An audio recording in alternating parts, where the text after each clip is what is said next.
Ready হয়ে কোথায় যাচ্ছি চলুন আজকের দিনের ছোট্ট একটি ব্লগ ভিডিওতে আপনাদের সাথে শেয়ার করি।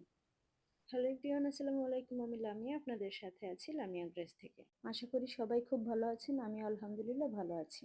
আজকের দিনের কাজগুলো সেরে সন্ধ্যায় ঠিক করলাম বাজারে যাব। দিনের বেলা কাজ ছিল, একটু ব্যস্ততা ছিল, তাই বাজারে যাওয়াটা সন্ধ্যায় বেশি সুবিধা হলো। সন্ধ্যার আবহাওয়াটা ছিল বেশ সুন্দর, হালকা ঠান্ডা বাতাস, কম ভিড়, সব মিলিয়ে বাজার করার একটা ভালো পরিবেশ তৈরি হয়েছিল। সন্ধ্যায় মিরপুরের প্রিন্স বাজারে পৌঁছালাম মাসের গ্রোসারি নেওয়ার জন্য। মাসের শুরুতে আমি বেশিরভাগ সবসময়ই এখান থেকেই বাজার করি, কারণ তাদের প্রোডাক্ট কোয়ালিটি ভালো এবং মাসের প্রথম সপ্তাহে গিফট অফার থাকে, যা সত্যি বলতে শপিং এর প্রতি একটা ছোট্ট আগ্রহ তৈরি করে। আজকেও যেসব জিনিস প্রয়োজন ছিল সব নেওয়া হলো।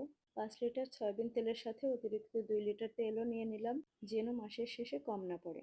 এরপর ডাল, মশলা, ব্রেকফাস্ট আইটেম, এভাবে ধীরে ধীরে পুরো মাসের প্রয়োজনীয় সব জিনিস নিয়ে নিলাম।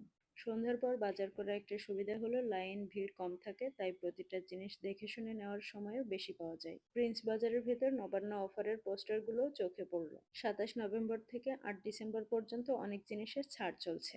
কোথাও একটি কিনলে একটি ফ্রি, কোথাও কিছু প্রোডাক্টে মূল্য ছাড়, আবার কিছু স্পেশাল বান্ডেল অফারও ছিল।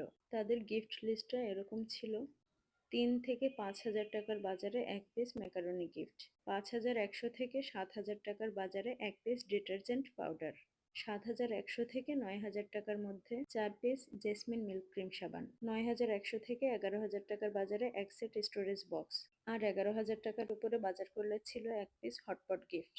আমি মোটামুটি 8,000-এর বেশি বাজার করেছি, কিন্তু যেহেতু মাংস আর সয়াবিন তেলের দাম গিফটে অ্যাড হয় না, তাই আমার মোট অ্যামাউন্ট 7,100 থেকে 9,000 টাকার রেঞ্জের মধ্যেই রইল। যদি ওই দুই বিল অ্যাড হতো তাহলে আমি আজ বক্স সেটটাই পেতাম। তবে যেটাই পাই আলহামদুলিল্লাহ সেটা নিয়েই আনন্দ। এই মাসে আমি গিফট হিসেবে পেয়েছি 4টি জেসমিন মিল্ক ক্রিম সোপ। বাজার শেষে বাসায় ফিরে সবকিছু গুছিয়ে রাখলাম। রাত বলে ক্লান্তি ছিল, কিন্তু সব সাজিয়ে রাখার পর এক ধরনের তৃপ্তি অনুভব হলো। প্রতিদিনের রুটিন, বাজার করা আর দায়িত্বগুলো এসবই আমাদের জীবনের অংশ। এগুলো সুন্দরভাবে করতে পারলেই মনে একটা শান্তি আসে। আজকের ব্লগ এখানেই শেষ করছি। সবশেষে একটা কথাই বলতে চাই, জীবনের প্রতিটা দিনই আমাদের জন্য নতুন একটা সুযোগ। যত ব্যস্ততা, দায়িত্ব আর ক্লান্তিই থাকুক, নিজের কাজগুলো সুন্দরভাবে শেষ করতে পারাটাই আসলেই ছোট ছোট অর্জন। পরিবারের জন্য বাজার করা, ঘর সামলানো বা দৈনন্দিন ছোটখাটো দায়িত্ব সবকিছুই সম্মান ও গর্ব করার মতো কাজ। মনে রাখবেন, আমরা যতটুকু করি তা হয়তো বাইরে থেকে খুব সাধারণ মনে হয়, কিন্তু এর পেছনে থাকে যত্ন, ভালোবাসা আর দায়িত্বশীলতা। জীবনের এমন মুহূর্তগুলো আমাদেরকে শক্ত করে, ধৈর্য শেখায় এবং প্রতিদিন আরো ভালো হতে সাহায্য করে। ভিডিওটি কেমন লাগলো অবশ্যই কমেন্টে জানাবেন। আপনাদের প্রতিটি লাইক, কমেন্ট আর শেয়ার আমাকে আরো ভালো কন্টেন্ট তৈরি করতে অনুপ্রাণিত করে। আজকের মতো আমি এখানেই বিদায় নিচ্ছি। দেখা হবে নতুন কোনো ভিডিওতে। আল্লাহ হাফেজ।